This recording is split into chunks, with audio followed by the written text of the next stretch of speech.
All right, we'll get to the other news, which was not usually get cause a lot on the radar. Anything with Philly does anyways, but Jeff Stoutland, offensive line coach for the Eagles, longtime offensive line coach, over a decade, truly one of the needle-moving assistants in the NFL, stepping away from the Eagles completely, said from the organization, there's no consultant role here, there's no Scarnecchia type of role. And now news is kind of trickling out, as it's wont to do when discussing the Eagles. We got plenty of leakers in that organization, and they're already starting to put up the walls and starting to go on the attack about it. Pointing. Yes, it begins. It's going to be an interesting year. Sean Mannion obviously was brought in as offensive coordinator. I don't think this is as connected as like, oh, Sean wants to bring in his guy. Jeff Stoutland has more clout in the NFL than Sean Mannion. It's how those things work. But definitely seems some infighting on this. But Chuck, when you saw Stoutland moving on, just where are we at with the Eagles, man? Because it just seems like a crossroads year for them. Crossroads is that feels a little friendly, which is crazy because they just won the Super Bowl last year. You know, and not for long, man. NFL. Like less than a year ago, 1 year ago. They completely dismantled the Chiefs in the Super Bowl, and since then the vibes have just continued to tank and tank and tank and tank. But I mean, I don't know how to sell this as anything other than a bad thing. Yeah, right. Right. You have an offense where the one consistent thing that you could bank on for the past decade is that you would have a good offensive line. And we've seen this group, with Jalen Hurts and A.J. Brown and Devonta Smith, like they don't score already when the offensive line is good. So that's a little concerning to me, So you're saying you love where they're at right now. I mean, look, how am I supposed to say? How am I supposed to spin? Like, you were one of the only teams this year, or I think the only team this year that had multiple halves of football with 0 passing yards. And now you're losing basically the only consistently good part of your offensive operation. That seems really bad to me. And now you have a first-time OC in Sean Mannion. Right.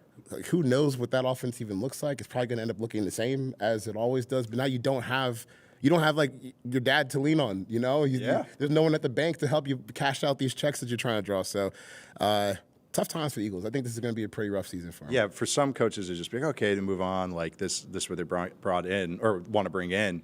With Stoutland, I've kind of meanly have said this in the past, but said, like the Eagles organization is built on Jeff Stoutland's coaching and his talent identification and his scouting because of even a guy like Jordan Mailata.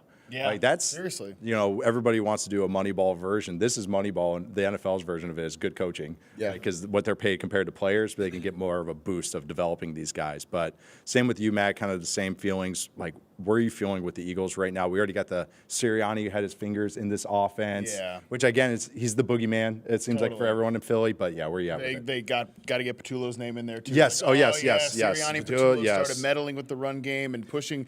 Stoutland wanted to give up the title of run game coordinator because he didn't feel like it was really his titling. Oh man. Yeah, right. Bizarre stuff. I will say, he martyred himself on that.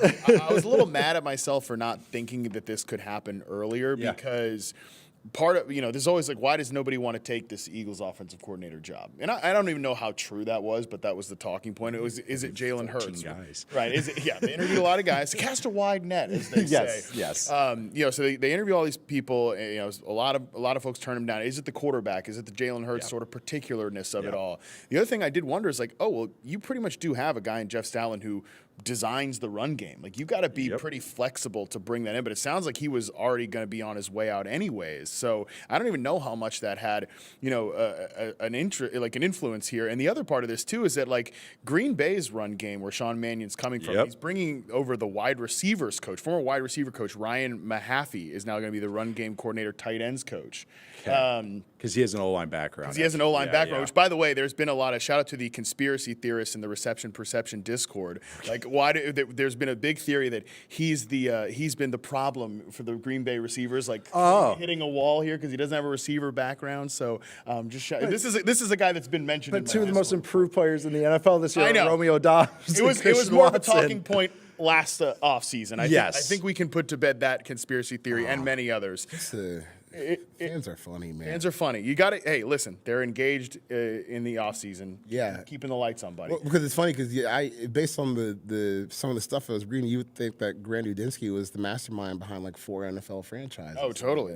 It was being talked about. These little narratives that pop up are a little strange every once in a while. But what my point in saying this was that the Green Bay run game already has like evolved over the last few years. Like when Aaron Jones was running that, they were more of a pure outside wide zone team. And then I think part of the reason they want to bring Josh Jacobs in is be more multiple, run more gap scheme stuff. So it's not even necessarily Sean Mannion has his vision for the run game and Jeff Stoutland doesn't really share it. Like I think this is more of a political something going on in the background type deal. And also you got I'll just call it the Malik Willis packages that they sprinkled in there in Green Bay that got very creative. And I think what was it, 2 seasons ago when Willis had to start that first game, and then they just come out basically with a flex bone offense, split backs and stuff. Jaden Reed's in motion every snap, and you could tell it was almost like their coaches were having so much fun doing that. They played the Colts, I vividly remember now. And I was just that everybody was just like, wow, this is interesting and fun. The coach was like, right. So they have some creativity. It's a very traditional offense in Green Bay. That's why I love it. And when I mean traditional, a very physical run game, very deep play action game. It's Tice core, let's be honest. And there's parts of it that I don't see translating well with Hurts' game, but I do see other parts actually are going to like, and I think the run game might be one part of that. It even just the last thing I'll close on the Eagles is like last year, the big story was how their run game fell off. Like that's why it felt the way it did. Like the passing game has not been an efficient thing. I mean, even when it was going well, it was more explosive. But the thing that was like, what held it all together, that lifted the floor up, was the run game, and that's what dropped off last year. Whether it was Saquon, was it with the O-line injuries, it was just more of a yes. And I thought yards before contact, this was the lowest since Sirianni got there. Running back rushing success rates tied for the lowest that they got there. Lowest explosive play rate, yards before contact, all of that. So it was dropping off, but Lane Johnson's going to be, it feels like it's been on his last year for 5 years now, but getting there. You wonder if this moves the needle for that at all. Right. Potential retirement. Jordan Mailata already said that he was crying, like as soon as Stoutland called. It's like, man, this franchise is just in a weird place. What's the bottoming out risk for this team?